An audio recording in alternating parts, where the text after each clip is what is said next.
Well, hello, soccer fans. Randy McKee here with Soccer 605, ready to do another boys wrap-up show for you today. And of course, I have, and actually on computer this time and not on a cell phone going across Highway 14 by Miller, South Dakota. We have my sidekick, Chris Derry, here to help us with the analysis today. Chris has been watching a lot of soccer, and of course, he's a guy who's been there. So his analysis, I think, is spot on for most of us who are listening. So, Chris, thanks again for hopping on with us again today. Absolutely. How's it? Hope everyone's having a great weekend. Well, we just put an article up on the website, and it kind of boils down to this: there were a lot of disappointed kids that I saw this weekend. That were very hopeful to advance, but there are just as many or more happy players and fans and stuff who did make it through, and we're going to have a chance to talk about that in the upcoming girls show. And I really think that this time of the season is especially something that we all should be reminded of what youth sports are all about. You know, the Right. the lesson in life that things don't always go your way, even despite your best efforts. That life ain't fair and things like that. And that I mean, we're seeing that all across the state in over the last week. And that if people are handling it properly, I think it's a great way for the kids to learn lessons. Yeah, it's there's a lot of things that can come out of, not making it or making it, and there's a lot of lessons to be learned. There's stuff you hope that every coach at the end of the year has something they can build on with their teams. If you got a young team building towards next year to make it a stronger team as they get a little bit older. If you got an older team celebrating what they did. I mean, there's lots of things you can do and lots of ways to handle it, but it's tough to see this new format. There's been a lot of growing pains this year. I think a lot of interesting things that have come out this year, and here we are crossing the first threshold of the first, fully Yeah. sanctioned, full state high school soccer playoffs now, and everyone's starting to figure out what the meaning of taking care of business at home and doing what you can on the road and winning your league games really means.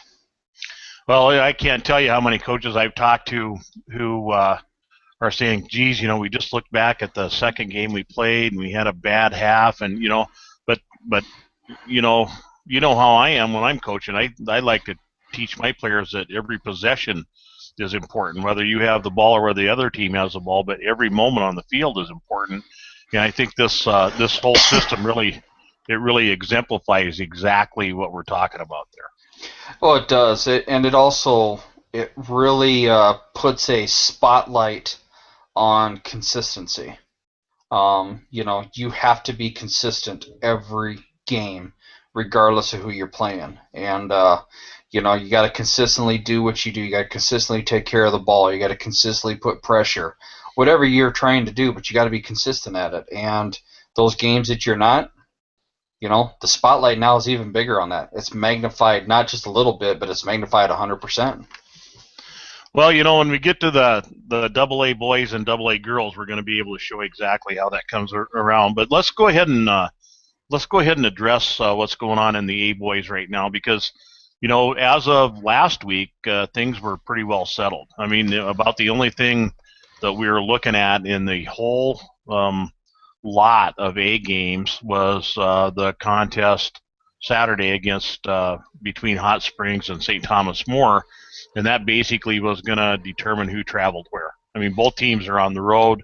They're the fifth and sixth seed, and Hot Springs ended up winning that 3-2 over St. Thomas More. One of the things that we take a look at, and how much I love looking at these younger players and seeing them competing in this cauldron of high school soccer. The Lund kid there from St. Thomas More, despite that team having a pretty challenging season, to say the least. This Lund kid is second in points in the whole state, and he's a freshman. Right. It's amazing. it's it's amazing. Now that we've been keeping some stats and seeing what players are doing, it's pretty amazing to see some of the standout players and the teams that they're on. And speaking of that, keeping stats and keeping that leaderboard, Carol and I had a pretty vigorous discussion when she decided she wanted to do that because I knew how much time it was going to take and how much work. And I thought that we would probably see less participation than we have, but I got to tell you, people are going to that leaderboard. They're looking at it.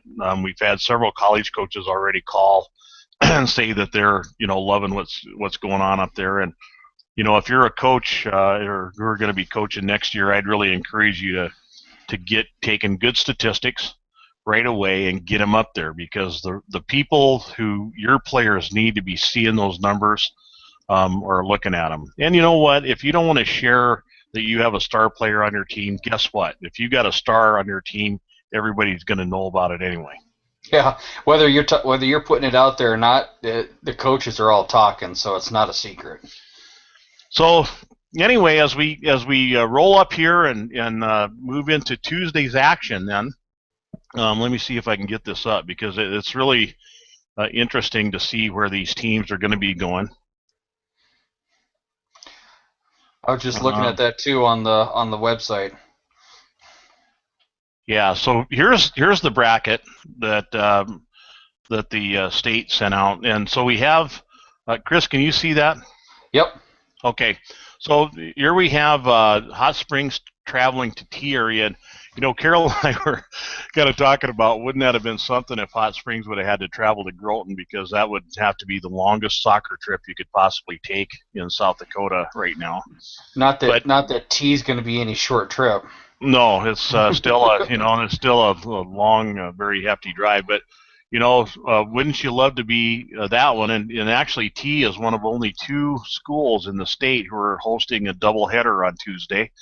But the lucky winner of that gets to roll into Sioux Falls again on Saturday, and take on Sioux Falls Christian, which I'll talk about them a little bit later when we talk about the Washington game. But that is going to be a challenge for anybody. And then St. Thomas More roll into James Valley Christian, and that's going to be an equally tough game, because the reality is that James Valley Christian have a very, very good team. They went right into Groton and tied them. So that's going to be really tough for St. Thomas More to roll into Huron and take on James Valley Christian. Yeah, absolutely. I mean, that's Hot Springs playing T. Talk about a long road trip on a school day. And then you're getting over there and you're playing on the turf. And I don't believe Hot Springs plays on turf at their home field. They're a grass field. So there's that advantage as well. So not only now do you have the long trip, but also the turf. And I don't care who you are, traveling into James Valley Christian to play on their home field just is tough, because they do play well on their home field. Well, we were over at T area Saturday for the final match between T area boys and Groton area, and T area held with them, quite a bit of the first half, but finally the size and maturity advantage that Groton area have just kind of took over. I mean, I was looking at some of the T area players, and really, with all due respect, they've got a lot of guys who look like they're not very far out of nursery school. I mean, they've got 7th graders in the team and 8th graders, and these kids trying to play at that varsity level is really challenging for them. But like I was talking with their AD over there, Brent DeBoer, if you can keep these kids involved in 3 years, you're going to have a powerhouse over here at T area, and that's just exactly what they had last year when they rolled through everybody. Yeah, they had a heavy senior class, and it showed when they were out there on the field. And some of those things you kind of have to, as a coach, you kind of have to step back and go, okay, what's our goals for this year? And when you got a young team, one of the goals is just trying to trying to build that consistency. Because with young teams, the consistency is always the toughest.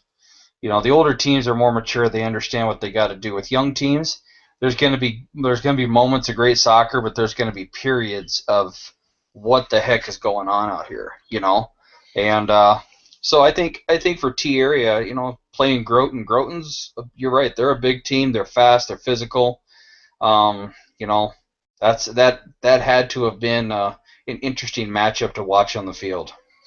Yeah, it really was. And those kids are, they're trying their hardest, they're doing their best, and I really like going over there to T to watch the games because they have just a tremendous bunch of fans, just very very supportive, almost purely positive comments coming out of the crowd. Yeah, and of course that's one of the things that on the article we just posted up on the website today, we end the article with that is what kind of a soccer fan are you going to be? And basically, when you're in a position like mine and you get to listen to a lot of coaches and a lot of parents and a lot of players talking, there's sometimes that what you hear coming out of people's mouths, you just think how could they possibly say that? But you know you're hearing that over there in the T stands, and I for one am really grateful for that. Yeah, it's over the years, and I'm definitely not one to say I haven't had my days of speaking some words that people are probably scratching their heads at, and we all do it. But it is good to see positive reinforcement coming and positive stuff coming from the fans. That's always nice to hear. Yeah, absolutely. So here on the bottom of the bracket, then we have St. Thomas More trying to get through James Valley Christian. That's going to be a big chore, and it looks like we could be set up to go, with that rematch up there at Groton area between James Valley Christian and Groton area. And the reality for both teams is that this one can't end in a tie. You have to come up with a result. So that is going to be really one tremendous game. And then I think whoever I would most certainly expect Sioux Falls to Christian to win on that top side of the bracket. They could possibly even be the best boys team in the state, not even in regard of Double A or A. And whatever we end up with October 11th in Mitchell for that A final is going to be a doozy of a game. Yeah, seeing that possible, and we don't want to take anything away from St. Thomas More and James Valley Christian, but the possibility of a JVC Groton matchup. I think back to the days of Pierre and Aberdeen and some of those matchups, and I look at Groton and James Valley Christian. I kind of think of the modern day Pierre versus Aberdeen stuff. That was those games were always very physical. There was a lot of intensity, a lot of passion, a lot of heart, and I wouldn't expect anything else if those two end up tangling again. And that'd be a game you definitely want to bring the popcorn and just sit back and enjoy. Yeah, I just almost wish I could be there. And I guess we'll have to see what all our assignments are, but with limited stuff like we have, we're just going to have to probably take some reports from around the state. But regardless, that's going to be an interesting outcome. However that happens. Absolutely. All right. Well, let's move over to Double A, because I'll tell you what, the bottom. Well, actually, from 6, 7, 8, 9, 10 in the last week were all kind of in jeopardy. Certainly the 7th and 8th place teams or seeded teams, but there is some other stuff that went on. We and I know you were the first guy to talk about this when we started this year, Chris, and how potentially dangerous Huron is, and they've shown that, but all of a sudden Tuesday night Aberdeen Central roll into Huron to play, and Huron ends up giving them a whipping 3-0. Yeah, I saw the results, and and I just I had to sit back and think and go, Huron, it took longer than I thought it probably would for those kids. Coach Josh, I know he's working hard with them. I figured they'd come around a little bit faster than they did. But yeah, towards the end of the season, talk about a team that was coming on, and I think they have now figured it out. So going into next year, that's going to be a team that he's got something he can really build on there. Well, and I think we can talk about this more at the girls wrap up, but I really want to commend what they've done in Huron. You know, to come from where they were, having a co-ed A team, Mm-hmm. to being competitive at Double A boys, and for all those girls to show the kind of character they did to keep showing up week after week after week in very difficult circumstances. And we'll talk a little bit more about that during the girls show, but Right. that gives us a good idea of what they have going on there in Huron, what kind of kids they've got there, and everything to be proud of there. And they had a lot of kids come out, and you're right. Last year they were an intramural team competing.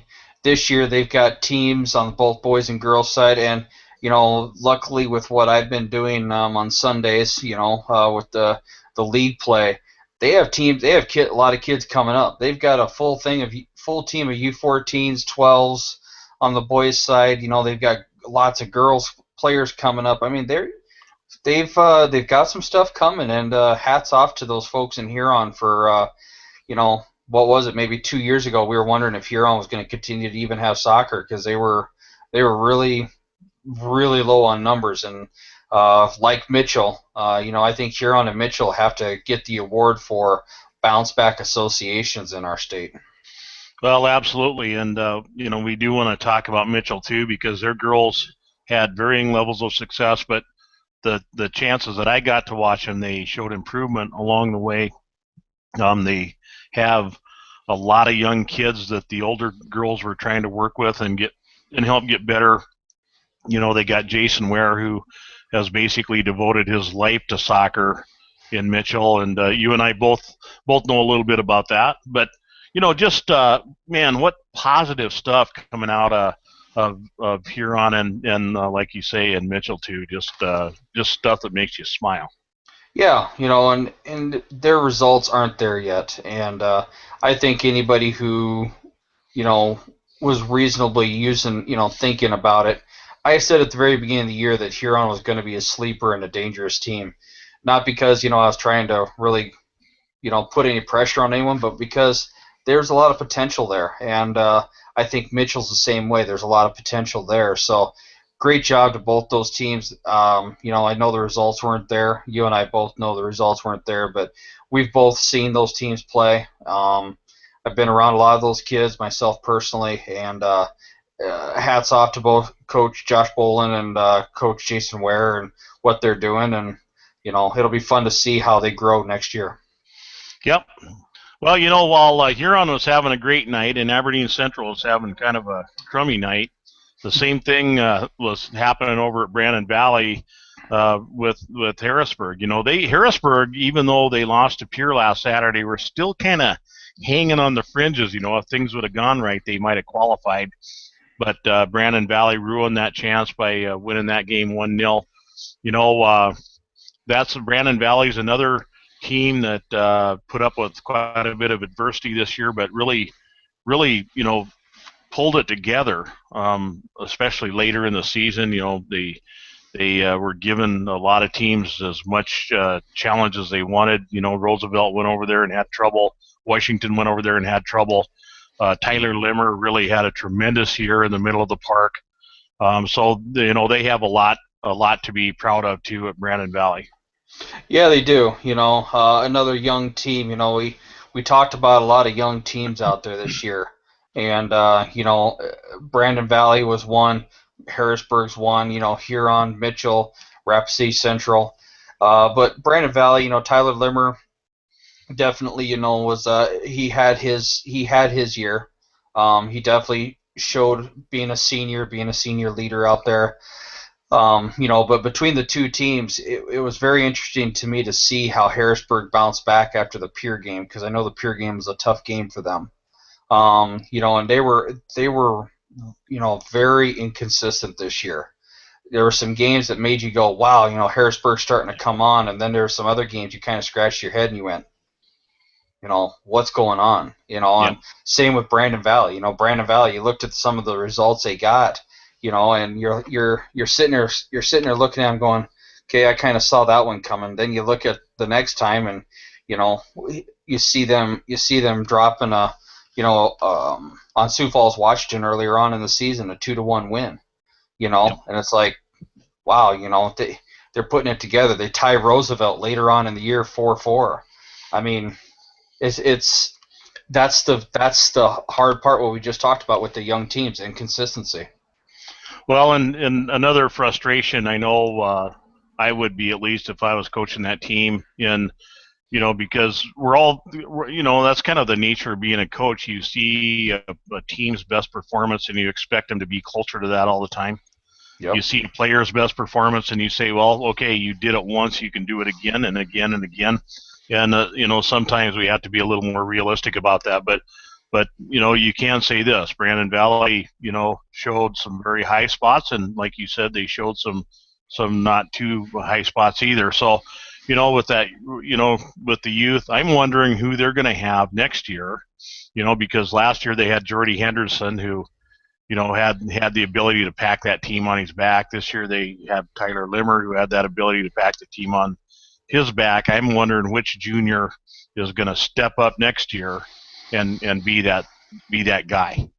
Yeah, I watched Brandon Valley when they were here and playing Pierre, and they had some kids. That had some stuff out there, and the way that team looked to me this year, I don't know that next year they're going to have that one guy. I think they're going to be dependent on a crew, a group of them to do it. They're going to have to play some real team soccer because from what I saw this year, I didn't see that standout next level player. Not to say he wasn't there and maybe he didn't get to play that game, but the game I watched, I saw a lot of kids out there working hard, but I didn't see that one standout player. So I guess from my standpoint, what I saw of them and looking at their scores and results and stuff, I'd be willing to bet that next year is probably going to be more of a team. They're going to be looking for more towards the team instead of that, standout player. And that might not be the worst thing that could happen to them. I mean, we see teams like, well, even when you take a look at Lincoln, they've got a broad-based, skillful team. They have maybe one star in Cuellar, but the rest of those guys just go to work and do the work, play for each other, make the plays. Same thing at James Valley Christian. They're like a pack of wolves there, because if you're fighting one of them, you're fighting not only the other 10 guys on the field, but the guys on the bench and the coaches too. So maybe that will be Brandon Valley's recipe for success next year.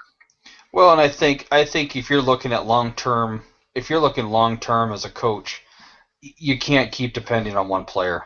You just can't. I mean, it's nice to have that one player that's your home run hitter that you can look at. Um, every team looks for one of them. I was blessed to have several of them when I coached. I know you had some when you coached as well. But in order to have long-term success, you got to have that foundation that when you put 11 guys out there on the field, you've got 11 guys all with the same common idea, the same common goal, and the same common skill set. And work towards the only way you're going to have success is if they all work together on it. So, I like to see some more of that, and I hope with Brandon Valley, I think that's kind of the direction they're going to have to go. Well, speaking of having all the guys on the field with the same mindset, that must have been what was going on in Brookings Tuesday night, as O'Gorman went up there and tried to stay alive. O'Gorman's had, man, one of those years. They started out, they looked really good. Alex Lyonsole came back from Shattuck St. Mary's to have his senior season there with with his team, and ended up breaking his ankle. And that was a huge loss for them, because Lyonsole can about run a third of the field if he wants to. Right. But then they had great games. They came back against Roosevelt and tied them 2-2. Just fiery, fighting. But I think Brookings showed us the last game of their season Tuesday night what their future looks like there. Because, when I saw them early in the season, I thought they were probably the most organized and very sophisticated attacking team that I'd seen for a long time. I mean, they were running angles. They were all over the place. They were coming at Brandon Valley from all different directions. And I was really impressed with how they look. Yeah, they've got some good young talent there in Brookings, and they've got potential to do something at Brookings at the AA level really hasn't done since I've been around. They did have a couple successful years when they were playing in the A division, and then but sticking back at the AA, they've always struggled. And to see some of that young talent that they have starting to come on and starting to do some of those things, it's very nice to see. And I think you're right. The groundwork's there. There's another team that again we keep talking about it, but it's true with them too. Hey, we Do got you, something to build on. do you think that part of that success, especially with their younger guys, has to do with trying to get their players out exposed to more tournaments and trying to get them in a more select environment, like they're trying to do in Brookings and Watertown? I think it has everything to do with it. I mean, to have the opportunity to get out there and play better players and better competition. That's the only way you're ever going to get better. And you got to have the willingness to get out there and do it. And to see, I think you're seeing it with Watertown. They're a young squad, but look at what they did this year. They were competitive. They played some great games, and Brookings did too. And I think the fact that they've gotten out there, they've done a little bit of traveling, they've seen some of those teams from Omaha, from Minneapolis area, Iowa, some of those. That's not going to do anything but help you. It's definitely not going to hurt you. Well, speaking of Watertown, they were another AA boys team who were out there hanging on the fringe and just kind of by the skin of their teeth type of deal, and they needed some help from some other teams, and frankly, other teams needed some help from the teams that Watertown played. But Watertown had to finish up Tuesday night against Roosevelt, and then Saturday night against Lincoln. What a cruddy a couple of teams to have to play to try to qualify. But they held tough against Roosevelt. They ended up losing here in Sioux Falls by a score of 3-1. I think that bunch of guys earned themselves. Again, in most of the games they played, quite a bit of respect. But again, Coach Bartels had that same problem that some of the other teams had, just a lot of youth and a lot of inconsistency. I said this earlier on, and I've talked to you about it. You and I've talked about it, and I'm going to say it again. I haven't seen Lincoln and Roosevelt, so please folks out there, take this with a grain of salt because I don't want to insult anybody. But from what I've seen out of all the teams throughout the state this year, Watertown is by far the fastest team on the field. They have speed up front, they have speed in the midfield, and they have a kid in back, Mason, who I didn't see anybody outrun him. That kid can flat boogie, and they're all coming back. And one thing you can't teach is you can't teach speed.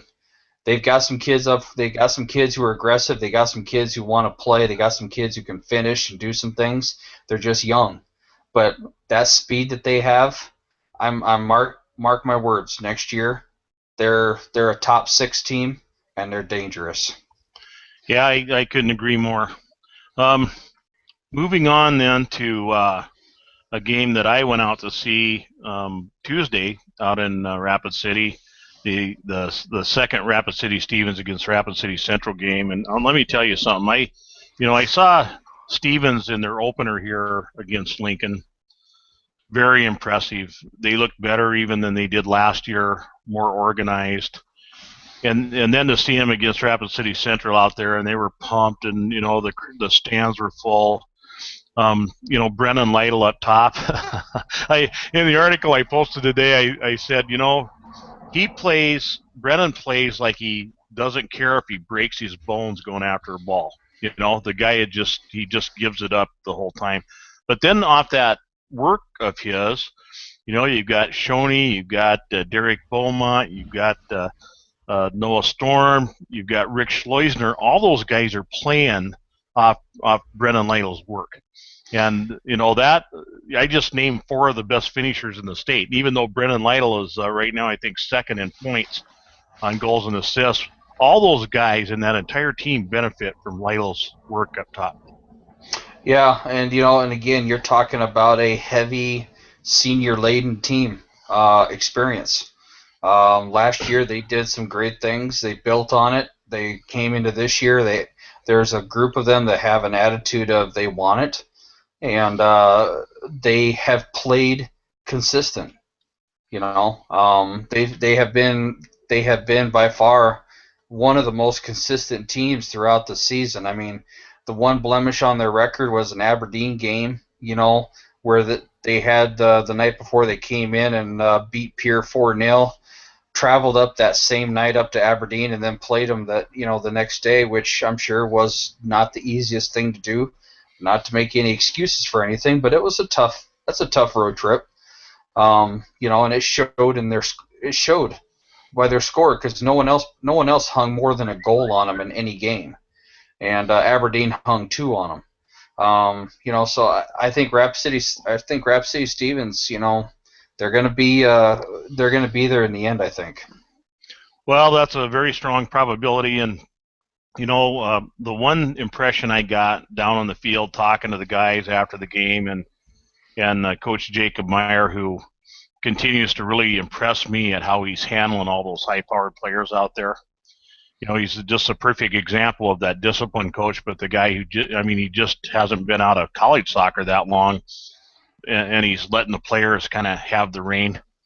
But the one thing every one of those players that I talked to were talking about is getting Aberdeen back and avenging that loss. And, sometimes, as you and I know, losing the game isn't the worst thing that could happen to you. Sometimes that's the best thing that could happen to you. And probably in this case, that's exactly what we're talking about, is Aberdeen now will have to travel to Rapid City Central and play them on that narrow little field they've got now in the stadium.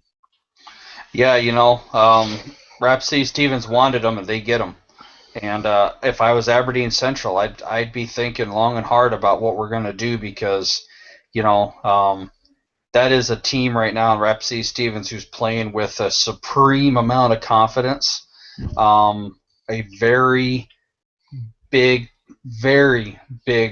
chip on their shoulder, and they want it. And Aberdeen's going to have a tough go of it. I don't know that I've seen a 4-5 matchup that in my mind I feel is more lopsided than this one. But I understand Aberdeen beat them 2-0, but I'm going to tell you, Aberdeen traveling out to Stevens, I will be amazed if the result doesn't go Stevens' way.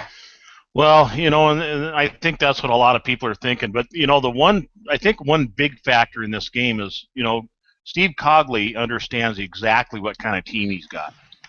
He was on the wrap-up show with us a couple weeks ago, and he said, "Look, we know what we've got here, and we know how we can have success, and that success is not letting people score on us and being really good on our set pieces." And I mean, that's the story of their team right now. And the one thing with Aberdeen Central, if they, because they are hard to score on, every coach who's ever coached against them knows that.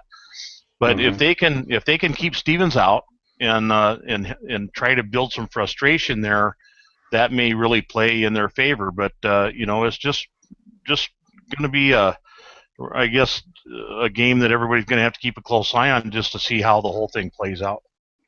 Well, and I agree, and I'm looking at I'm just pulled up their win-loss record here, and the thing that I notice about Aberdeen is they held serve at home, but when they had to travel, they struggled, and that is Aberdeen, to play Aberdeen in Aberdeen. I speak from personal experience when I tell you that is by far the most miserable home field advantage as a team traveling in there as you can find. They have a home field advantage. I don't care who you are, and they're gonna have to travel to Rapid City. Cogley's a good coach. He's been around a long time. You and I've sat across from him many a times on the fields as coaches ourselves, and he's definitely going to have his kids ready. But I just don't.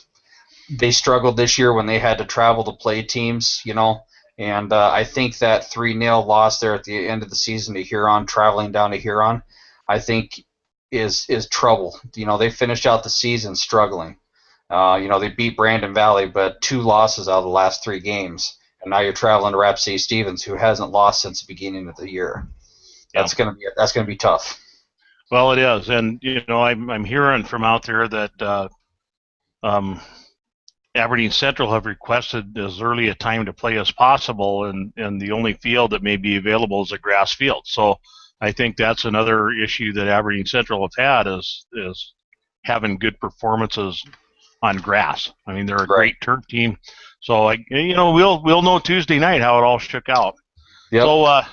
So let's move along in the week and move up to Friday night. It was really nice being able to swing by Pier on our way back from Rapid City and look at the Yankton and Pier games, both of them. The on the boys' side, it was really, I think Pier, you know, Pier had a feeling that they should win, but they were probably in the top 8. Yankton was just working for that ESD championship and hosting that first home game. And that came down. That was a pretty interesting match to watch, and I know you were there watching. So why don't you give us your perspective on what was going on there? Well, what I saw was a Yankton team that Warren Brenner coaches that again is very organized, um, is physically fit, is physical, plays hard for each other, and doesn't make a lot of mistakes. The mistakes that they did make, Pierre trounced on them. They gave up a really bad corner. Pierre scores off a corner kick. They had a defensive turnover right in front of the top of their 18. Pierre Cody Keel capitalizes again. That was the two mistakes that they made. And outside of that, Pierre didn't have a lot of real, what I would consider dangerous opportunities. Yankton, they had a kid up front, Cole. I'm not 100% sure how you say his last name, and I don't want to mess it up. But he had the ball at his feet, and every time he had the ball at his feet, he was dangerous. He Yep. liked to dance, and if you came at him wrong, he was so quick with his feet that you about fouled him every time. And when you have a kid like that, he's going to get some of those calls, and that was the case. I mean, when he was dancing on the ball, I saw him Maradona through the defense, I believe twice. And then when he didn't have the ball, he was making great diagonal runs for the fourth goal of the match. Was off of a ball where it bounced around in the middle, and all of a sudden he decided to make a diagonal run, and they just slotted it right to him. And all he did was touch around the keeper for Pierre White Rumrell and just tapped it in.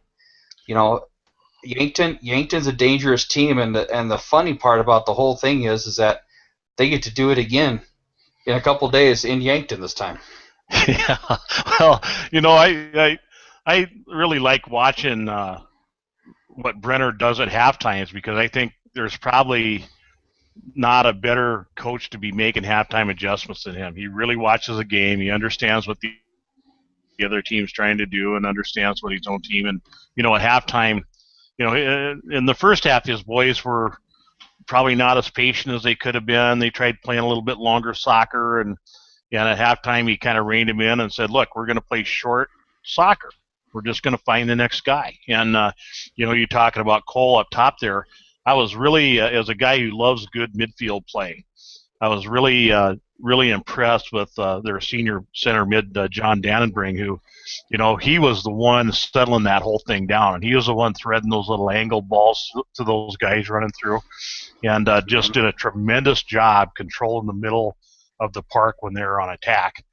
Um, and once Yankton shortened the game up and slowed it down even a little bit, things got way easier for them. It looked like to me.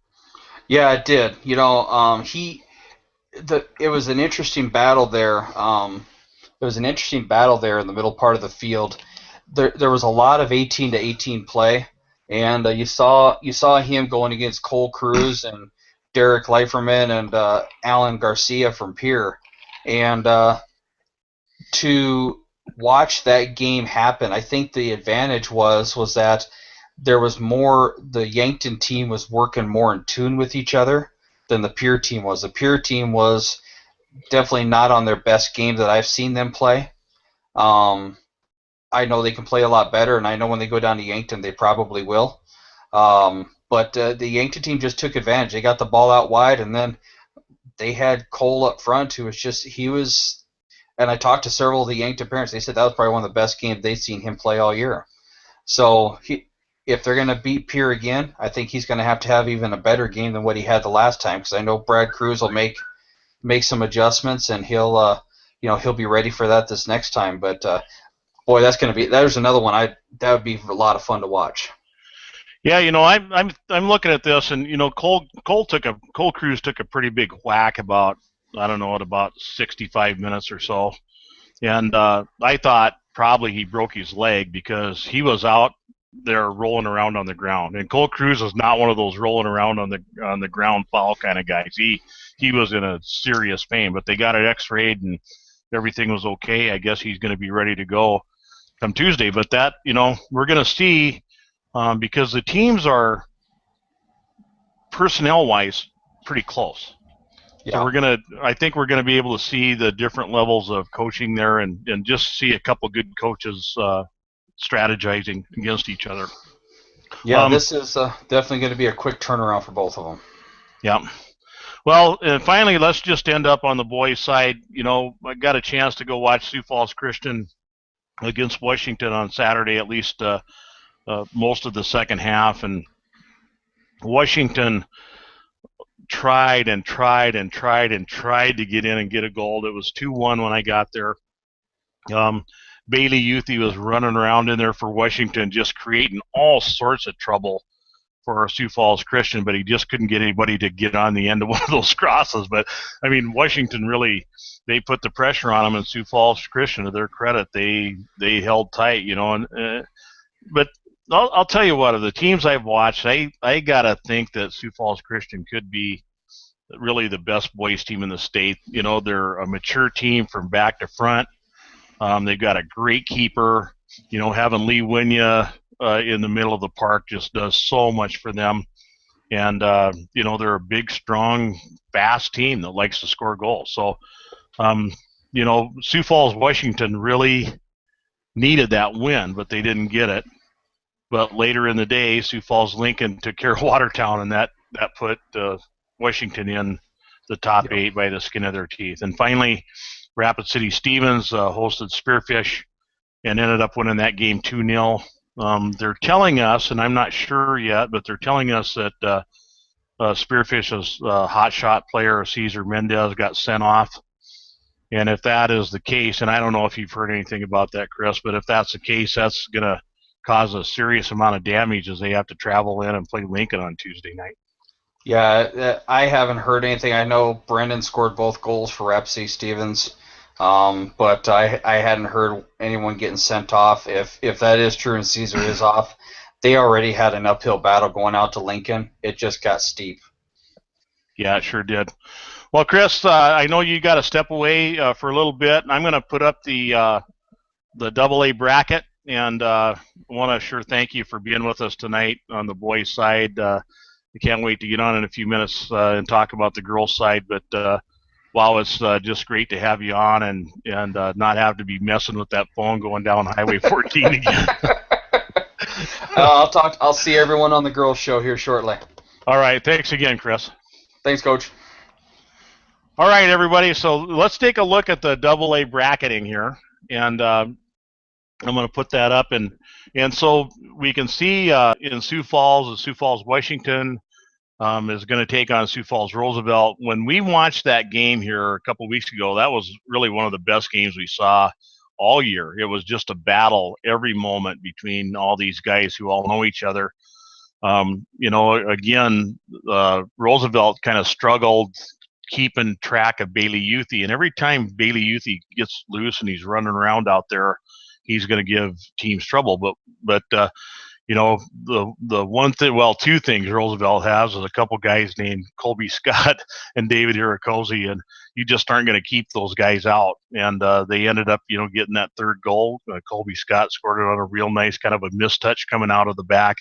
So I'm really looking forward to that game Tuesday, because I really think Washington boys know they can compete against Roosevelt. And, Roosevelt have not had the strongest ending that they would like to have, but boy, they got a great coach. They got great personnel. That's going to be a good game. Then we talked a little bit about Aberdeen Central rolling into Stevens.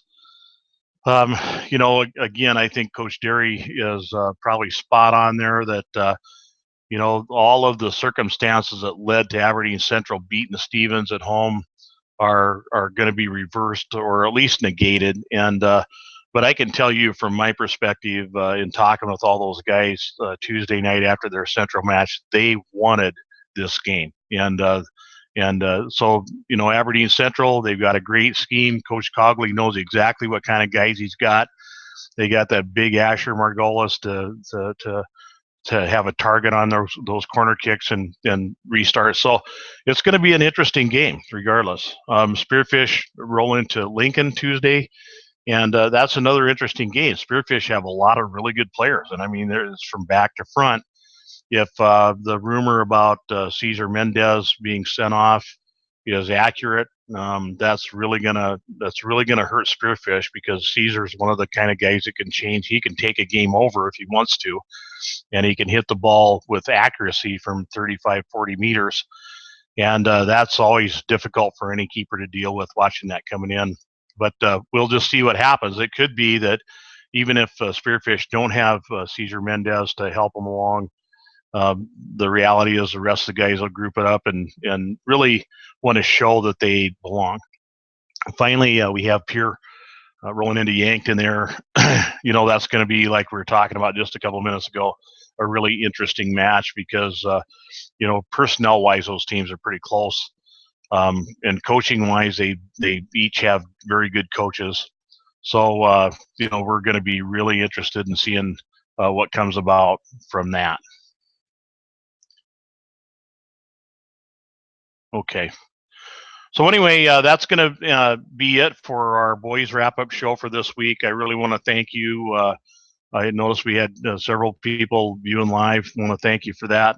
Please pass this on to your friends. And, if you have any comments or anything, please email me, randy@sports605.com, and we'll sure be happy to address that. And if you have any ideas, of course, for the future. Not sure about next Sunday's shows. We'll probably be doing wrap-up shows, but we do have a big presentation plan for you the week before finals. I believe October 8th, we're going to have a bunch of coaches together. We're going to record it live for you, and we're just going to kind of assess the year and then talk about the finals. So that should be a really interesting game for you. So once again, really do want to thank you for watching the Boys Wrap-Up Show here on Soccer 605 TV.